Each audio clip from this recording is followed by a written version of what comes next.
Hey guys, we had some video issues recording today's show, but I didn't want to deprive you of the show. So we will have the audio version of the show right after this, just with a graphic over it. You won't see my face, which for a lot of you, I'm sure is going to be like, hey, this show is so much better when we don't have to look at your dumb face talking. So I wanted to still get you the show. Remember, of course, we're on all the podcast platforms, Spotify, iTunes, Google Podcasts, wherever you find podcasts, you will find Locked On Packers. Here is today's version of the show. We will be back on Wednesday. What can we actually learn from mandatory minicamp? Plus, who are the players we are most looking forward to seeing when the pads come on in a couple weeks? You are Locked On Packers. I feel like we can run the table. Whatever to do. Your daily Green Bay Packers podcast. Rodgers gets out. Part of the Locked On Podcast Network. Floats it. Your team every day. Touchdown! You are Locked On Packers, part of the Locked On Podcast Network, your team every day. I'm Peter Bukowski, and I cover the Packers for The Leap, a newsletter I would love for you to subscribe to. You can follow me on Twitter, Peter_Bukowski. Follow the podcast on Twitter at Locked On Packers. Like us on Facebook, subscribe to the podcast, iTunes, Spotify, Google Podcasts, wherever you find podcasts, you will find Locked On Packers, the #1 Packers podcast on the internet, and the show for fans who know what happened. They want to know why and how. Today on the show, we're going to dive into mandatory minicamp because we think Aaron Rodgers is going to be there. We were told Aaron Rodgers is going to be there. That starts tomorrow in Green Bay. Just a couple days that you can go out and catch the team. These practices are open. Thanks to everyone who makes Locked On Packers their first listen every day. And today's episode brought to you by our friends at BetOnline. Everything you need to wager on sports in 2022. BetOnline, where the game starts. So one of the things that I like to do ahead of these big events, these big calendar events, they're not big events truly in terms of what they mean and how they impact the season. But mandatory minicamp is a big event in the offseason relative to the other things going on because there is nothing else going on. So fans, for the first time, are actually going to get to see this team on the field. And that is fun. Does that mean that it's more important? No. But that's okay. And doesn't sometimes things that are fun don't have to be more important. Sometimes things that are important get to be fun and sometimes they don't. So I want to think about these things, these touchstone moments, and try and figure out, okay, what can we actually learn from them? Okay, they're fun, they're exciting. We're going to get these breathless reports from practice about play-by-play data and everything. So-and-so is running with the ones, and so-and-so made this catch, and so-and-so didn't make this play, and so-and-so missed this. And it's great to have football back in our lives, I think is sort of where I've come down on. I'm just like very excited. Football is going to be back. I don't even mean the play-by-play thing as a criticism necessarily. I'm just as excited, if not more, than you are about getting that stuff, about just eating it up, the play in and play out details of what we're seeing on the field. What can we actually figure out, though, other than that we have a sickness when it comes to football? But that's why you're here. This is a daily show about football, and it's early June. There is not going to be football on a field for 2 months at least. Not in a game setting. Mini camps, not real football. Training camps, we're getting closer to real football. The Hall of Fame game at the end of July, early August. That stuff is when it starts to become like 65% football, 70%, depending on how you feel about the exhibition season. So all that is understanding real football is a ways away. I think there are things that we can start to put together, though. Ideas that we can take from here and take from this piece and put these together and try and figure out exactly what's going on with the Green Bay Packers in 2022. The things that I think we will learn the most about, just because of the guys in question, is on defense.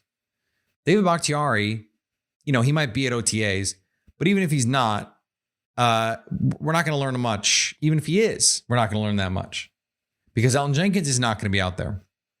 If David Bakhtiari is back, presumably Josh Nijman is going to be playing right tackle. And so we don't really learn much about the rotation. Now, I think it'll be useful to know, okay, Royce Newman is out there at right guard with this first team offensive line. Who's next?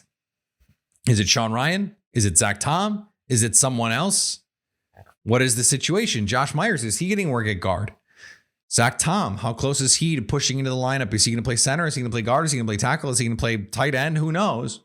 He's probably not going to play tight end. Those are interesting battles, but not really.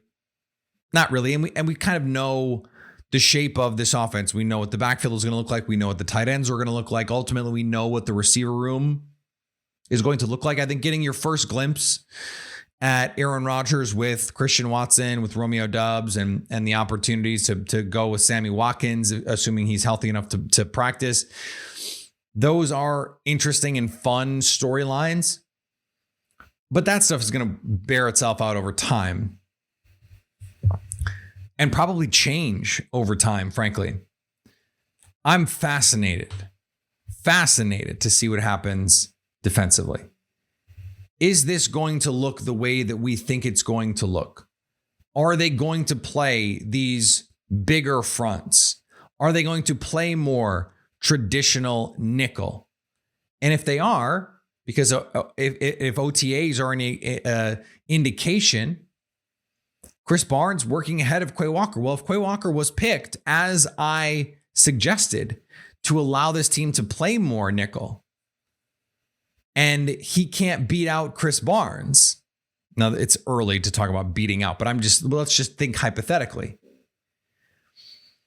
If we're here in August talking about Chris Barnes running with the ones, are they still going to play the way that we predicted they would? And is minicamp going to give us an early glimpse?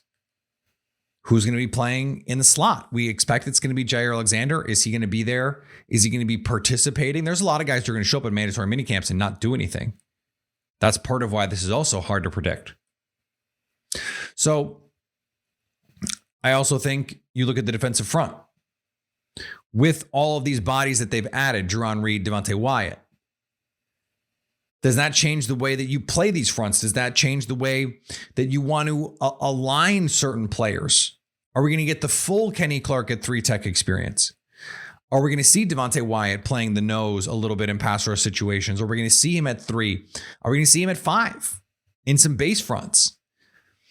There's a lot of interesting stuff that I think is going on the defensive side that I want to see. Where is Darnell Savage playing? Are they playing a lot of man coverage with the guys that they have who can cover in man and in zone? Are they robbing the middle with Darnell Savage, or are they playing a lot of this 2-shell again? I think there is more uncertainty in the evolution of this defense than there is in this offense. We kind of know how this offense is going to have to function just by virtue of the fact that they don't have the guys to function the way that they did with Devontae Adams last year. But we've also seen this team function without him, with Aaron Rodgers, with Allen Lazard, with these guys, these tight ends, these running backs, this offensive line. Now, Randall Cobb is a bit of a new piece here. And then, of course, the rookies are new pieces. We don't know how much they're going to be able to contribute right away. If they can give you what, Geronimo Allison and Jake Kumaro did, and God help them if these rookies can't, because those players are not high-level players, then we have a pretty good idea of what that offense is going to look like. It's defensively where you're going, okay, what changes can be made? How does this all fit together? How does the approach change? Is it what we thought in terms of wanting to play with these bigger fronts and still be able to cover? And the second layer of that is, how does that change if Quay Walker is not ready to go? So Quay Walker being ready, Quay Walker playing well, practicing well, is also part of this equation. Now, for a linebacker, you probably don't really know the answer to that until you see them with pads on, because they have to get off blocks. They have to be able to read real blocks, and they have to ultimately finish tackles. Now Quay was one of the best, most consistent tacklers in the SEC last season, one of the highest graded tacklers by Pro Football Focus. So maybe you worry a little bit less about that. But this is a guy who has never been a full-time starter. So if he does in fact get that job, and he is in fact going to play 75-80% of snaps, what does that look like? How does he adapt to that? Now, we're not going to know the answer to that question for quite a while. No question about that. That's confusing wording. We'll keep it. The defense has so many more questions to me than the offense, even if I think the defense is poised to take a bigger step forward than the offense. And I think those are actually related points, because I've said this many times. If the Packers had no talent on defense, Mike Patton would probably still be the coach. He's not the coach precisely because they've had a lot of talent over the last few years and not performed up to that talent. So how do you evolve this defense forward? How do you take the pieces that you've added and maximize them? And how do you finally put this team in a position to give you a Super Bowl caliber, a championship caliber defense this season? We're going to talk about the players we are excited to see at training camp coming up in just a second. Before we do that, let's talk about our friends at Blue Nile. At BlueNile.com, you can celebrate all of life's special moments, from creating the custom engagement ring of her dreams to gifting a classic and timeless piece of jewelry, all at prices you won't find at a traditional jeweler. Whether you're ready to pop the question or celebrating a milestone moment, find jewelry as unique as they are with the modern convenience of online shopping at BlueNile.com. Build the engagement ring of their dreams, or just celebrate life's special moments with fine jewelry. No matter what you're looking for, Blue Nile has jewelry experts on hand 24/7. Make your moment sparkle at BlueNile.com. And Locked On Packers listeners will get $50 off any purchase of $500 or more. This podcast exclusive includes engagement rings. So use the promo code LOCKED on at BlueNile.com. Every order is insured, ships free, and orders come in a discreet package that won't give away what's inside. Shop stress-free and find your forever peace. Go to BlueNile.com. And today's episode is brought to you by our friends at Rock Auto. I don't know what car parts are supposed to cost. I barely know what car parts are. I know the names because I can read English. That's about it. So take the guesswork out of it and go to Rock Auto, where you know you're getting a reliably low price, one that is the same for do-it-yourselfers as it is for the experts. So why spend 30%, 50%, even 100% more for the same parts from a chain store or car dealership? Go to rockauto.com, a family business serving do-it-yourselfers for over 20 years. Go to their website right now and see all the parts available for their car or truck, and write Locked On in their How Did You Hear About Us box so they know we sent you. Amazing selection, reliably low prices, all the parts your car will ever need. rockauto.com. And we have an important favor to ask you. We put together a survey so we can learn more about listeners like you and make your favorite Locked On podcasts even better. This is your opportunity to tell us what you like and don't like about Locked On podcasts. Go to lockedonpodcast.com/survey right now to get started. It won't take very long, and everyone that completes a survey can qualify for a chance to win one of 10 $100 Ticketmaster gift cards. To take our audience survey, go to lockedonpodcast.com/survey. Thank you for your help. All right, let's get into this second question. And we answered both of these questions in our Leap newsletter today, a newsletter I would love for you to subscribe to.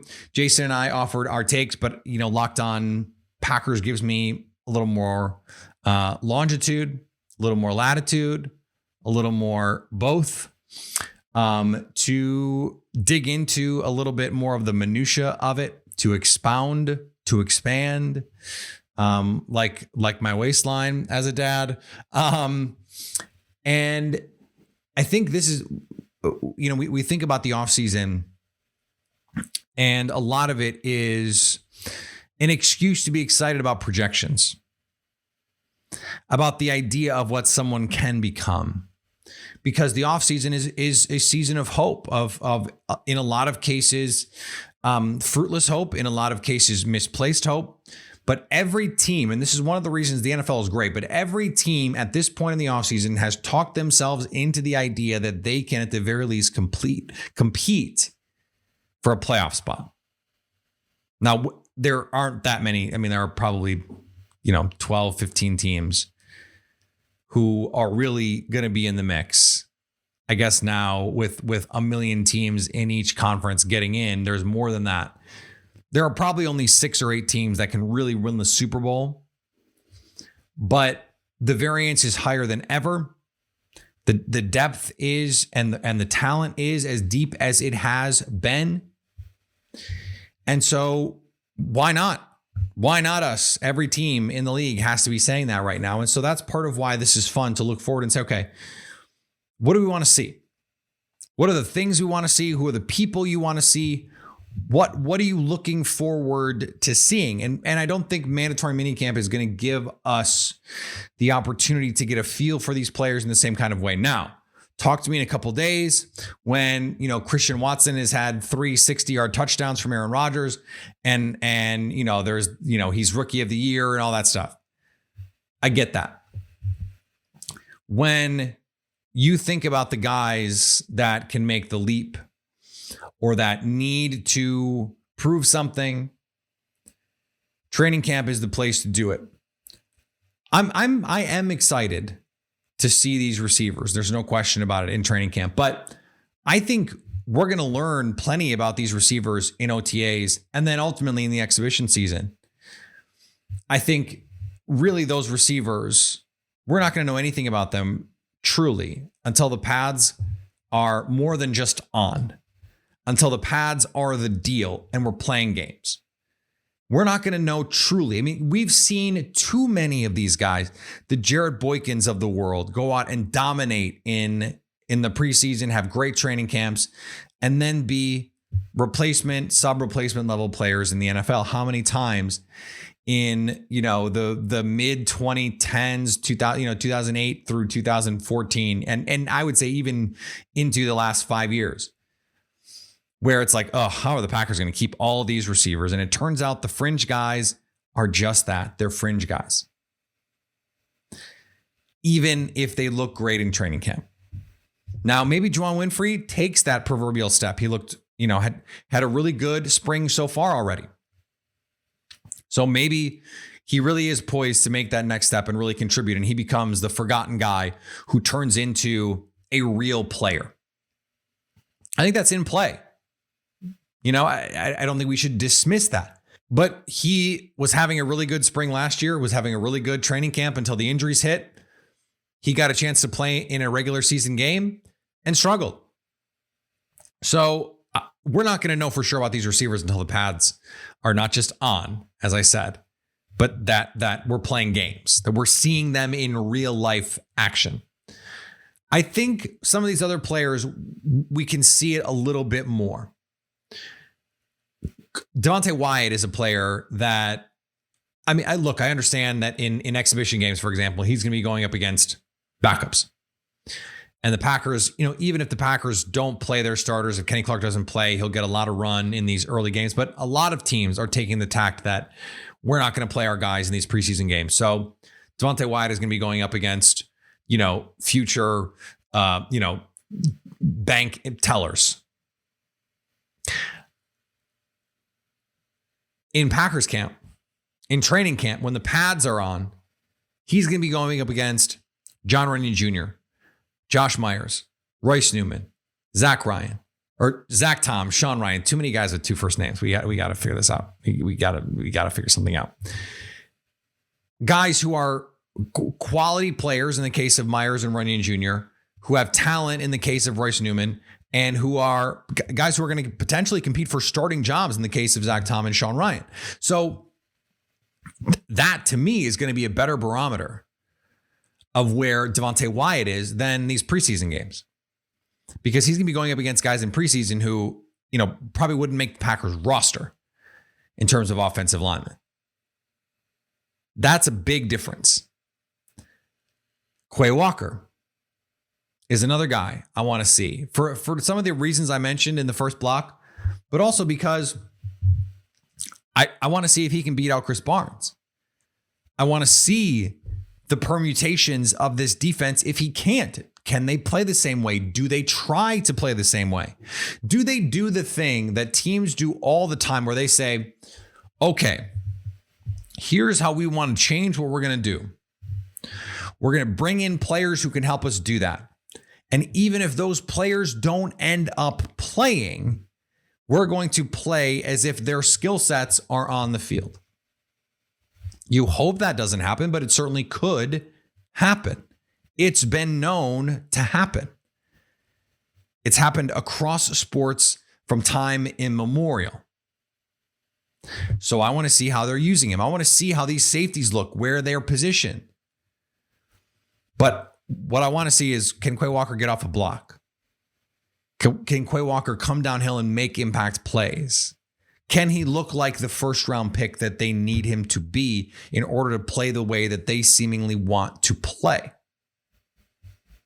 That's a big question right now.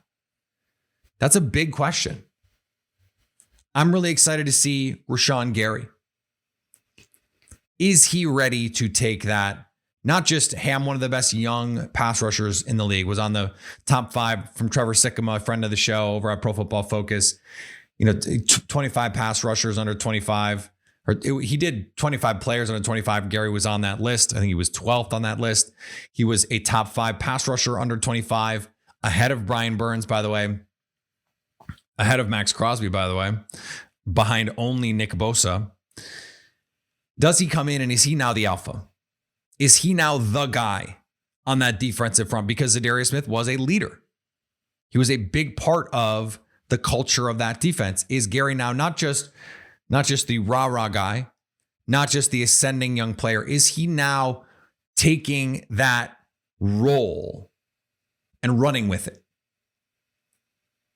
You don't have to be Reggie White, because he's not going to have the gravitas of that yet. I mean, Reggie got to Green Bay having already become the Minister of Defense in Philadelphia. He was a superstar when he got to Green Bay. The fact that Green Bay got him was, if you ask Reggie, and we can't, rest in peace, a literal act of God to get him to Green Bay.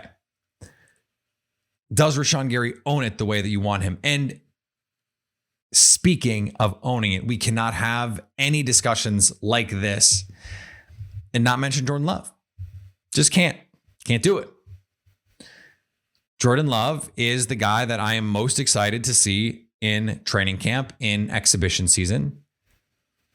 As I mentioned last week and continue to mention, he's already been more impressive in his first exhibition action than Aaron Rodgers was in his first exhibition action. Now, does that mean he's going to be as good or better player? No, Blake Bortles was awesome his first preseason as a rookie. Turned out to be Blake Bortles. We see this happen all the time.